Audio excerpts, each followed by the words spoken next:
হ্যাঁ, এটা ঠিক। নতুন সরকার আসার পর যেভাবে সীমান্ত সুরক্ষায় জোর দেওয়া হয়েছে তাতে চিকেন স্নেক আর চিকেন স্নেক নেই, এটা ডাইনোসরাসের গলা হয়ে গেছে।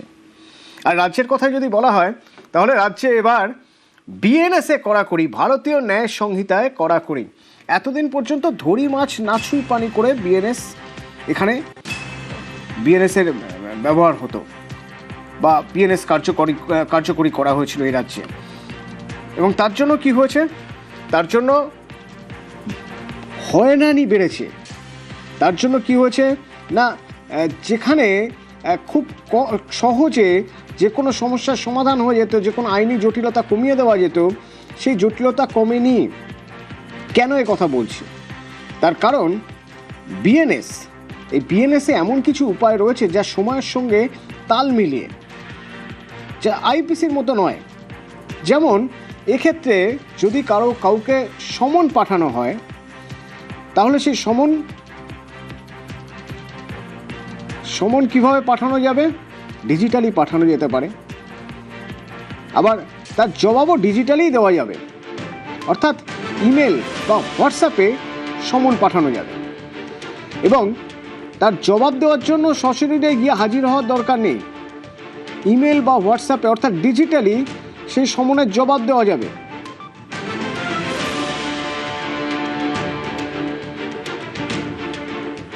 আর কি আছে? আরও বেশ কিছু গুরুত্বপূর্ণ দিক রয়ে গেছে যা আইনি ব্যবস্থা বা আইনের শাসন জারি রাখতে গেলে যে যতটা কঠিন কাজ, সেই জটিল কাজটাকে সহজ করার জন্য বিএনএস। কিন্তু এই বিএনএস তো এর আগে রাজ্যে সেভাবে চালু হয়নি। মানে যেহেতু একটা আইন না চালু করলেই নয়, ঠিক সেই মতোই। কিন্তু বিএনএসের যে সুবিধা, সেই সুবিধা এখানে কেউ পাননি তার আগে। কোন সুবিধার কথা বলছি এখানে সবচেয়ে গুরুত্বপূর্ণ জায়গা যে ডিজিটাল তথ্য প্রমাণে যখন তদন্তে জোর দেওয়া হয়েছিল, তখন সেই তদন্তে ডিজিটাল তথ্য প্রমাণের জোর বিএনএসের যে সুবিধা, সেই সুবিধা নেওয়া হয়নি। দ্রুত প্রযুক্তি নির্ভর তদন্ত প্রক্রিয়া, বিএনএসের এটা সুবিধা, কিন্তু সেই প্রক্রিয়ার বা সেই সুবিধা যারা অভিযুক্ত তারা পাননি। আর তার ফল কি হয়েছে? তার ফল একের পর এক দেখায় যারা ভুক্তভোগী।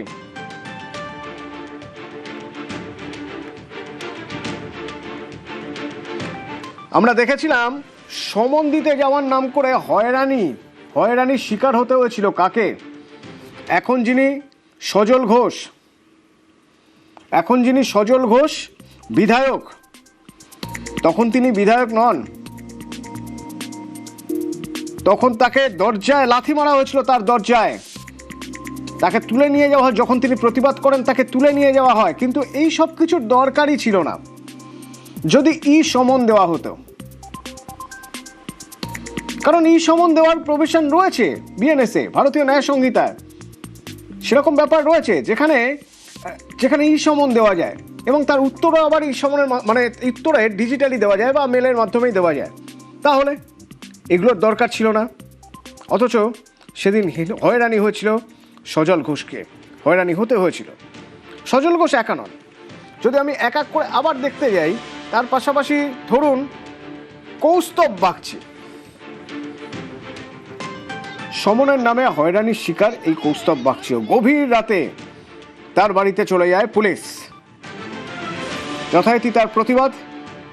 এই কৌস্তব বাগচিও এখন বিজেপি বিধায়ক।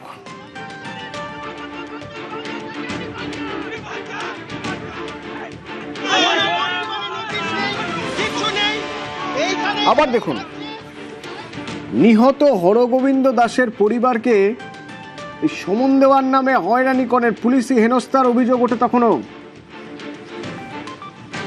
কিন্তু ভারতীয় ন্যায় সংহিতা বলছে এত জটিল নয় প্রক্রিয়া, এরকম নয়, সহজে ডিজিটালি দেওয়া যেতে পারে, তাতে হয়রানি কমে মানুষের।